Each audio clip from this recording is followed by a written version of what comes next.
वर्धा जिल्ह्यातील देवळी पुलगाव मतदारसंघात आमदार आपल्या दारी या उपक्रमाअंतर्गत छत्रपती शिवाजी महाराजस्व अभियानाची शिबिरे आयोजित करण्यात आलेली आहे।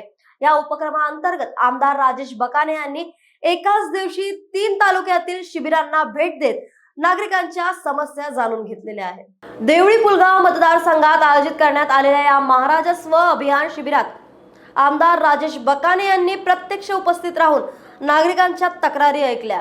ही शिबिरे देवळी तालुक्यातील अंडोरी मंडळ, हिंगणघाट तालुक्यातील कानगाव मंडळ तसेच वर्धा तालुक्यातील तळेगाव मंडळ येथे आयोजित करण्यात आले।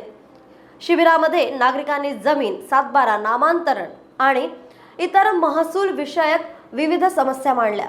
आमदार बकाने यांनी संबंधित अधिकारी व कर्मचाऱ्यांना या तक्रारी तातडीने सोडवण्याचे निर्देश दिलेले आहेत। काही प्रकरणांचा निपटारा शिबिरातच करण्यात आला। शासनाच्या सेवा थेट नागरिकांपर्यंत पोहोचाव्यात आणि नागरिकांना कार्यालयाचे फेरे मारावे लागू नयेत या उद्देशाने हा उपक्रम राबवण्यात येत असल्याचे आमदार बकाने यांनी सांगितले। न्यूज एक्सप्रेस करिता वर्धावरून संतोष देशमुख यांची बातमी।